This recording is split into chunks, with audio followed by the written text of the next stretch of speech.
Bueno, muy buenas tardes. Continuando con las exposiciones, tenemos el siguiente tema, es de infecciones bacterianas, virales y parasitarias de la piel. En cuanto a las infecciones bacterianas, vamos a tener pues que van a recibir uno u otro nombre según la zona o la capa de la piel a la cual afecten. Que en el caso del impétigo es una lesión que suele ser más superficial, con afectación de epidermis. El ectima, que es como un impétigo, pero que además afecta algo de dermis superficial. La foliculitis, que va a afectar pues al folículo piloso como tal. El forúnculo, que lo que coge es, además del folículo piloso, la dermis aledaña a él. Las erisipelas, que van a ser infecciones de tejido, en este caso de la dermis superficial, y la celulitis, que van a comprometer ya más porcentaje de la dermis. Entonces empezaremos por el impétigo. El impétigo es una infección muy común, típica de la edad pediátrica, altamente contagiosa y que, como mencioné, es superficial. Bien puede ser no ampollar, que es lo más frecuente, el 70%, o bien puede ser ampollar. Cabe destacar que antes se creía que el estreptococo era el principal productor de impétigo, pero al día de hoy se sabe que es el estafilococo aureus la principal causa de impétigo, en líneas generales, ¿no? Y cabe destacar también que el impétigo ampollar solamente lo produce el estafilococo aureus. Mencioné que era muy contagioso, y es que el contagio es por mecanismo directo o a través de fómites, y la clínica típica lo que podemos ver son las costras mielicéricas. Pero en caso fuera la forma ampollar, lo que vamos a ver pues son ampollas. Generalmente basta con el tratamiento tópico con mupirocina al 2%, ¿no? Pero en caso sea un paciente con comorbilidades, con algún tipo de inmunosupresión, se podría hacer uso de la vía oral. Aquí la forma no ampollar, la típica costra mielicérica, cercana a área periorificial, y la forma ampollar, con una ampolla, en este caso está entera, no se esfacelado, cercana a los orificios nasales, que es un punto frecuente de colonización por Staphylococcus aureus. La foliculitis viene a ser la infección del folículo piloso, y clínicamente lo que vemos son una pústula con un pelo central y un halo eritematoso que va a rodearla. El forúnculo es como una foliculitis, pero que además va a afectar el tejido circundante. Y ya no solamente vemos una pústula, sino más bien un nódulo que generalmente es rojo, que duele, que es sensible. Y el anthrax viene a ser la confluencia de varios forúnculos. Entonces ya no sería tanto un nódulo, sino más bien una placa grande, dura y sensible. Todas estas entidades van a ser producidas por el Staphylococcus aureus. Puntos especiales: recordar que si es una foliculitis por gram negativos, esta generalmente se ve en pacientes que son manejados por un acné de larga data con unos antibióticos que han provocado pues esta foliculitis por gram negativos. Recordar la importancia de no manipular los folículos de la cara por el riesgo de hacer trombosis de seno cavernoso. Suele afectar áreas pilosas, obviamente, porque es una foliculitis, y en este caso la más frecuente es la barba. Y el manejo también puede ser tópico, con la mupirocina basta inicialmente, ¿no? A menos que sean múltiples lesiones, que ya sean forúnculos, que ya sean antras, ahí recién haríamos uso de antibiótico sistémico. Aquí la foliculitis en una pierna, característicamente las pústulas con un pelo central, y de igual forma aquí los forúnculos, ¿no? Que ya son más nódulos, rojizos, dolorosos, en este caso en pierna. El síndrome de piel escaldada estafilocócica, producido obviamente por el Staphylococcus aureus, es una patología frecuente en pediatría, en menores de 5 años.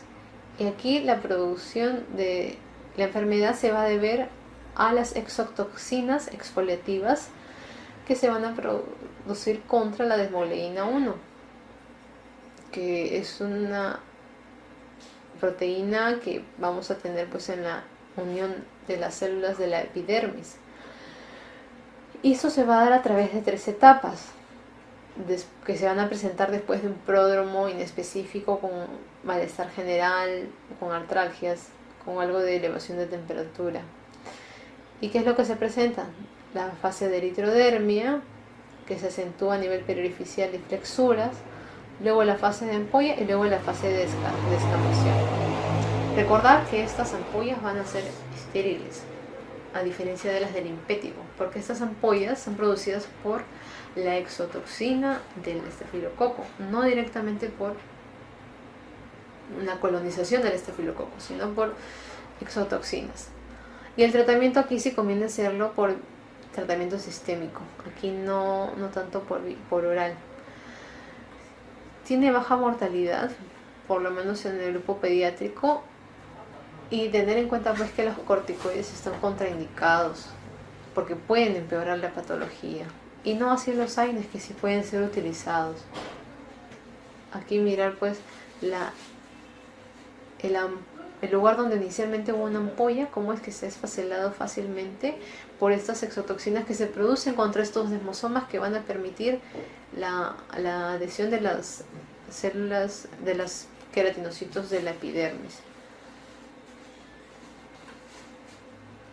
El síndrome de shock tóxico estafilocócico también es producido por el Staphylococcus aureus, y en este caso lo produce una exotoxina, la TSST1, que va a actuar como un superantígeno que va a hiperestimular al sistema inmune del paciente, lo que va a desencadenar una gran respuesta inflamatoria, con fiebre elevada, con hipotensión súbita, con eritrodermia, que va a resultar en un fallo multiorgánico sistémico. Se va a producir inicialmente, aparte de estos síntomas, otros típicos como la inyección conjuntival, el edema palmoplantar, y que a las 2 semanas se va a asociar a una descamación palmoplantar. Clásicamente se asociaba esta enfermedad al uso de tampones que las mujeres usaban, pero al día de hoy se sabe que las causas más frecuentes son las asociadas a infección local, por ejemplo por heridas quirúrgicas, abscesos, y bueno, en adultos sí hay una alta tasa de mortalidad, ¿no? Aquí conviene hacer un manejo adecuado del shock, y se usan antibióticos de todas maneras en el tratamiento, aun cuando el mecanismo es por un superantígeno, de igual forma se usan. Aquí la inyección conjuntival y el eritema, con algo de edema en la pierna de un paciente producido por esta enfermedad. La hidrosayanitis supurativa es una infección de las glándulas sudoríparas apocrinas, típicamente en ingles y axilas, también producida por la Staph aureus, y que se caracteriza por nódulos que van a ser muy dolorosos, inflamatorios en estas zonas, y que inclusive se van a empezar a comunicar a través de tractos fistulosos, que es más, pueden drenar hacia afuera su contenido. Y es una patología muy refractaria al tratamiento. Generalmente de primera línea el tratamiento suele ser antibiótico, pero cuando ya no hay adecuada respuesta puede hacerse uso de tratamiento con retinoides, por ejemplo. La cirugía es controversial su uso porque algunos alegan que puede mejorar, algunos alegan que puede empeorar el cuadro. Y es así como se ven, ¿no? Miren en esta zona cómo es que se producen estos nódulos con tractos fistulosos que drenan hacia afuera y que se comunican internamente entre ellos. La celulitis. Ya hemos hablado de patologías en las que el Staphylococcus aureus era el agente productor, y ahora vamos a empezar a hablar de patologías en las que el estreptococo es el agente productor. La celulitis es una infección de dermis profunda y de tejido celular subcutáneo, siendo el causal el estreptococo del grupo A. Pero tener en cuenta que en pacientes inmunosuprimidos, como por ejemplo los diabéticos, la patología o los agentes causales suelen ser variados, como aerobios y anaerobios, por lo cual la cobertura antibiótica debe ser distinta. Puede haber un prodromo inespecífico para que luego sobre el área afectada se produzcan las típicas lesiones con eritema, con calor, con dolor y con aumento de volumen, que van a tener un borde mal definido, que va a ser la principal característica diferencial de la erisipela, y no van a ser pues palpables, ¿no? En adultos sobre todo se ubican en extremidades inferiores y en niños en cabeza y cuello. El tratamiento con tratamiento sistémico suele ir bien cuando tratamientos que cubran pues al estreptococo, ¿no? Y a menos que sean pacientes complicados con comorbilidades hay que hospitalizarlos. En este caso hay que evitar los AINES porque se dice que puede empeorar los cuadros de celulitis. De igual forma, esta área rojiza, algo brillante, con aumento de temperatura local, con aumento de volumen local, de bordes muy mal definidos en miembros inferiores. La erisipela es la variante superficial de la celulitis, porque sobre todo afecta a dermis, pero además va a afectar a tejido linfático. Es producida por el mismo agente que la celulitis y también la localización es la misma de la celulitis. Y después en pródromos, que es algo más abrupto, se va a originar una placa eritematosa, pero que en este caso va a ser una placa bien demarcada, entonces es fácilmente diferenciable clínicamente de una celulitis. Además, como afecta a linfáticos, puede asociar una linfadenopatía regional o inclusive puede impresionar la textura de la piel como piel de naranja. Y cuando resuelve suele descamar un poco. El tratamiento es muy parecido al anterior, con antibióticos que cubran al estreptococo.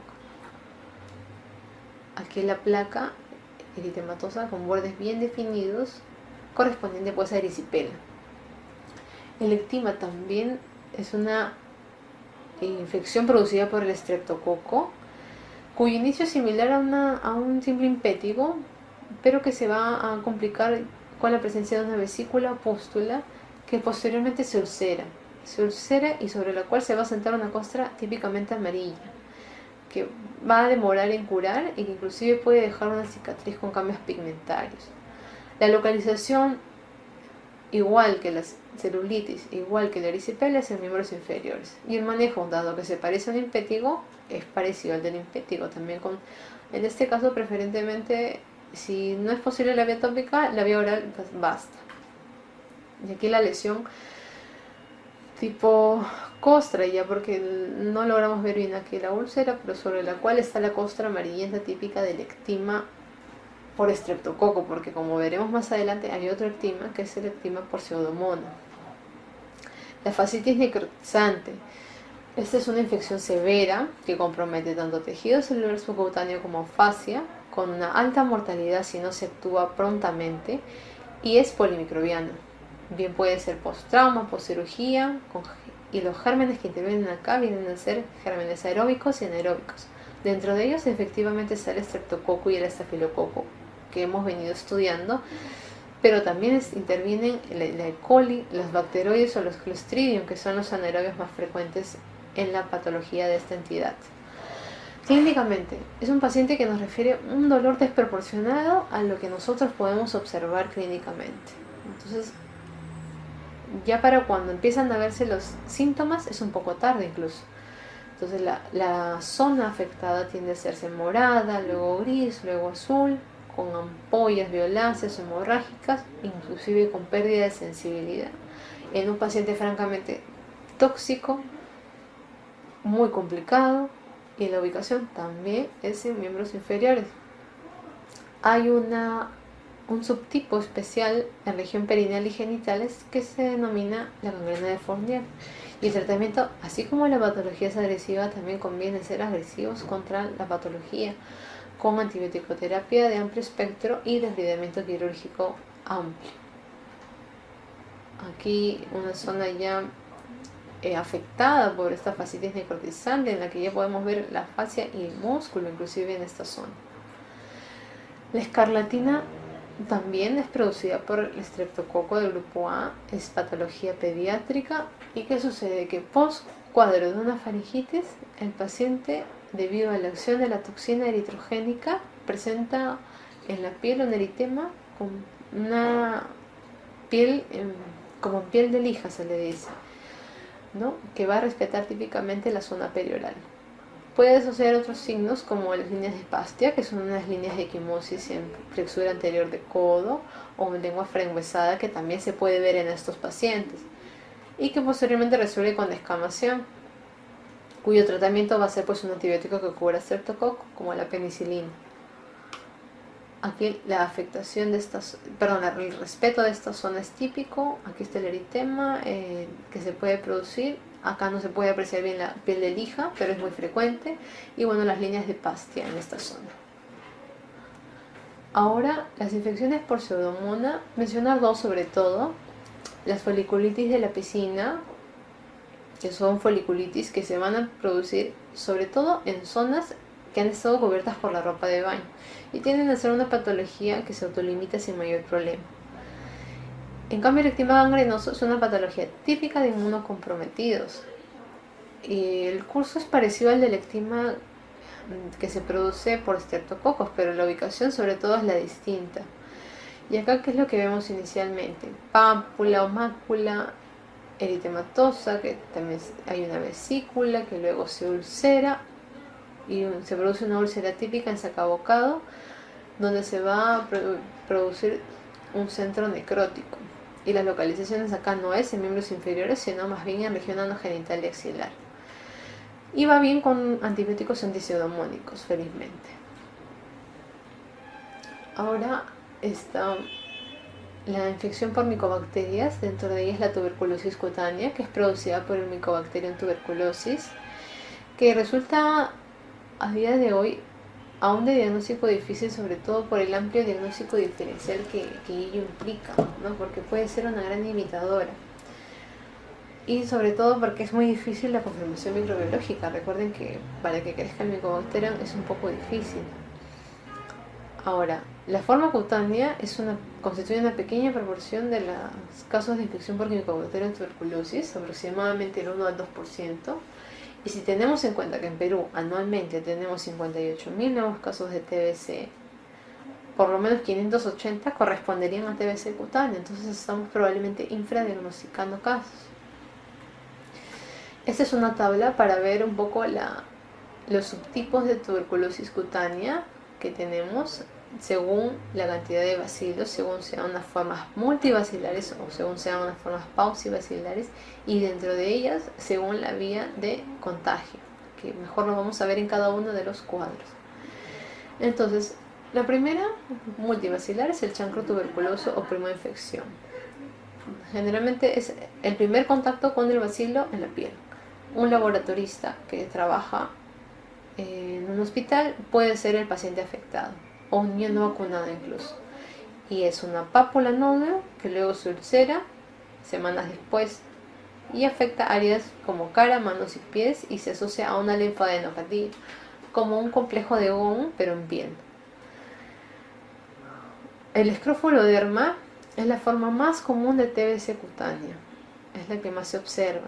Y la propagación o el mecanismo que la produce es debido a una propagación por continuidad o por vecindad, sea desde un hueso o desde un ganglio afectado.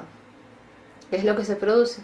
Se produce un absceso con una induración, ulceración y por último con una cicatrización queloidea, como la que vemos en el cuello de este paciente, que es justamente la zona más frecuente de afectación del escrofuloderma.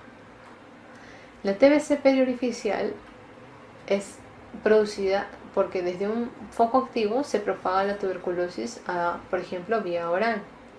¿De dónde vendría? Si fuera la afectación oral, vendría de vías respiratorias superiores o pulmonares. Si fuera afectación perineal, entonces el Mycobacterium proviene de intestinos o de área genitourinaria. Lo que se produce generalmente es una úlcera inespecífica, pero que puede ser dolorosa y con una membrana de fibrina algo blanquecina. El goma se debe a la siembra metastásica o hematógena de Mycobacterium, ¿no? Que viene de lejos. Generalmente en pacientes con inmunosupresión y son típicamente abscesos fríos, es decir, no son abscesos que queman, que duelen, no, son abscesos fríos que se producen sobre todo en extremidades o tronco. La tuberculosis verrucosa cutis, que es producto de una reexposición. En este caso es una placa verrucosa, como su nombre lo dice, que se produce sobre todo en mano o pie. Y el lupus vulgar, recordad que estas dos últimas son formas paucibacilares. El lupus vulgar, pues, que también se debe por diseminación hematógena, en donde se van a presentar placas que van a crecer lentamente, pero en este caso no toda la superficie es verrucosa, sino más bien el borde sobre todo es verrucoso, y más bien en el centro hay una atrofia central. que se va a ver en cara y extremidades, y cuya endoscopía es típica para algo denominado enjalea de manzana, es decir, es el color que se puede observar en la endoscopía. Otra afectación por TB secundaria es lo que conocemos como las tuberculitis, que más bien son una respuesta inmunitaria al Mycobacterium. Una forma es la tuberculitis papulonecrótica, caracterizada por pápulas múltiples pequeñas que son umbilicadas en áreas extensoras de extremidades. Y la más común, que es el eritema indurado de Bacille, que es típicamente una afectación de mujeres, es una paniculitis y se van a producir nódulos en esta zona, en cara posterior de piernas, que se van a ulcerar. Otra micobacteria que conviene mencionar es el Mycobacterium leprae o bacilo de Hansen, que es capaz de afectar no solamente piel, sino también nervios periféricos. Histológicamente, lo que llama la atención es la presencia abundante de macrófagos. En cuanto a formas clínicas, vemos que puede ser la lepra tuberculoide, que es una lepra que se presenta en pacientes con buena respuesta inmune, en donde lo que clínicamente vemos son placas hipocrómicas que tienen un borde eritematoso algo elevado y que típicamente no van a tener una sensibilidad conservada cuando uno emplea test de sensibilidad en estas placas. En cambio, la lepra lepromatosa es el espectro opuesto, ¿no? Que es una mala respuesta inmune, en donde se va a formar una placa algo mal definida, más tardía, pero que es bien endurada, y que se va a acompañar de, por ejemplo, madarosis, que es la pérdida de pelo en tercio distal de cejas, facies leonina. Y como no hay una buena respuesta, lo que se ve en histología son más bacilos que células, al revés de lo que se produce en la tuberculoide, ¿no? Más celularidad con inclusive presencia de granulomas. En cuanto a los tratamientos para lepra, son prolongados. Estas vendrían a ser la lepra tuberculoide típica y la lepra lepromatosa. En la primera, esta lesión hipocrómica con un borde elevado, algo más eritematoso, y aquí placas induradas que afectan toda la cara. Ahora entramos al grupo de las infecciones virales. Aquí tenemos en primer lugar el herpes simple. El tipo 1, que sobre todo es causante de la mayoría de infecciones extragenitales. El tipo 2, que sobre todo causa la mayoría de infecciones genitales. Y ¿qué ocurre? Que tras la infección de todo herpes, lo que sucede es que se produce una prima infección efectivamente, pero luego de esta el virus queda acantonado en el ganglio de la raíz sensitiva posterior. Entonces siempre vive con nosotros. En el caso del herpes extragenital, las primas infecciones tienden a ser sobre todo sintomáticas.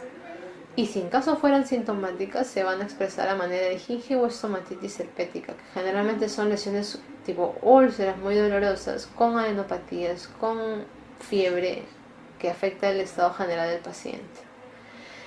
Ahora, estas formas extragenitales son recidivantes, con brotes que se exacerban por la luz, por el estrés, y que se van a presentar como vesículas agrupadas sobre base eritematosa, generalmente zona periorificial. Si estamos frente al herpes genital, recordar que es la causa más frecuente de úlcera genital, y en este caso la primera infección sí suele ser sintomática, con múltiples úlceras y múltiples adenopatías, todas dolorosas. El eczema herpético es la diseminación de una infección herpética sobre una dermatosis preexistente, la más típica, la dermatitis atópica. El diagnóstico se realiza con el test de SAM y el tratamiento se va a dar sobre todo si estamos frente a prima infección o si estamos frente a un paciente con recidivas severas o si estuviera, por ejemplo, complicado, ¿no? Con aciclovir o con valaciclovir va bien, y recordar que tratamientos tópicos no ayudan nunca en los herpes. Aquí las vesículas agrupadas sobre base eritematosa cercanas al labio. Las infecciones por herpes varicela zoster. Recordar que la primera infección por este virus da varicela, que después de un cuadro de fiebre y cefalea va a presentar prurito con lesiones polimorfas, que van a dar la típica imagen de cielo estrellado, y son polimorfas porque son de distinto tipo: las máculas, pápulas, las vesículas umbilicadas, las úlceras, las costras. Entonces un mismo paciente presenta todas estas lesiones al mismo tiempo. Puede afectar mucosas, sí, inclusive cuero cabelludo también, por lo que ante todo paciente en el que sospechemos varicela, hay que revisar estas dos zonas de todas formas. Es peor en adultos en la evolución porque generalmente puede acompañarse con neumonía. La complicación más frecuente de una de una varicela es la sobreinfección bacteriana.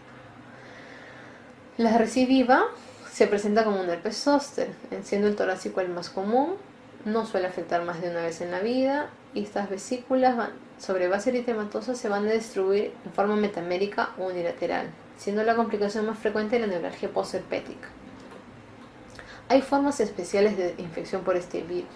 El síndrome de Ramsay-Hunt, que es el ganglio geniculado del facial, al estar afectado va a traducirse en la presencia de vesículas en el pabellón auricular, en el conducto auditivo externo, en la faringe y se asocia a parálisis facial homolateral más sordera. En la afectación del oftálmico lo vemos cuando vemos un signo de Hutchinson positivo y hay que estar alertas porque significa que puede presentar una queratitis grave el paciente. Un zóster diseminado es cuando afecta a varios dermatomas. El diagnóstico de igual forma con el test de SAM o clínicamente. Y el tratamiento, si es varicela, sintomáticos como antihistamínicos, y solo en casos severos o complicados antivirales. Y el zóster, el tratamiento es efectivo sobre todo si se da en las primeras 48 a 72 horas. ¿Y esto para quién va? Para inmunosuprimidos, para mayores de 55 años y para formas especiales como las que mencionamos aquí. De igual forma, con aciclovir, valaciclovir. Aquí lesiones umbilicadas de la varicela y aquí lesiones tipo vesículas agrupadas sobre base eritematosa comprometiendo un dermatoma, algunas costras, correspondiendo pues a un herpes zóster. En cuanto a las infecciones por parásitos, tenemos a las escabiosis, que son causadas por el ácaro Sarcoptes scabiei de la variedad Dominis, y el contagio se debe al contacto piel a piel, sobre todo, porque esto es causante del 95% de las infecciones. Y tenemos tipos, como el común, la escabiosis común. En aquellos síntomas tenemos el típico prurito nocturno familiar, debido a que escarban las hembras por la noche. Y en cuanto a los signos, el primer signo y el más frecuente también son las pápulas de 1 a 2 milímetros de diámetro. Pueden también haber nódulos, que sobre todo se van a encontrar en genitales y en axilas. Escoriaciones también son típicas. Y se pueden ver vesículas, sobre todo si son lactantes. En cuanto a la ubicación es distinta en los niños más pequeños, en donde suele afectar cara, palmas y plantas y cuero cabelludo. A diferencia del resto de grupos etarios, las localizaciones son las típicas, ¿no? Las de espacio interdigital, las de las zonas flexoras de muñeca, axilas, ombligo, glúteo, tobillos, genitales, areolas. Dentro de la clínica, el surco carino es lo más típico que se puede ver, que se trata de una elevación lineal de la piel debido a que la hembra excava un túnel subcórneo en donde al final hay una vesícula en donde está ubicado el parásito, a la que también se le denomina vesícula perlada de Bacille. Otro tipo de sarna es la sarna noruega o costrosa, típica de inmunosuprimidos, altamente contagiosa y que pica muy poco. Característicamente va a presentar hiperkeratosis con costras. En cambio, la sarna nodular es la persistencia de nódulos pruriginosos. Típicamente pica mucho y no el ácaro. Y el ácaro no contagia porque es una hipersensibilidad al ácaro muerto. El tratamiento, la permetrina tópica, sigue siendo a día de hoy el tratamiento de elección, con aplicación una vez hoy, una vez la siguiente semana, si se quiere hacer así.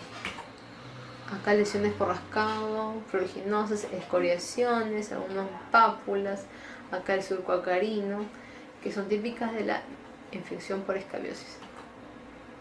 La hiperkeratosis de una paciente con sarna noruega. La fediculosis es otra infección frecuente de piel y pelo, pero en este caso por piojos.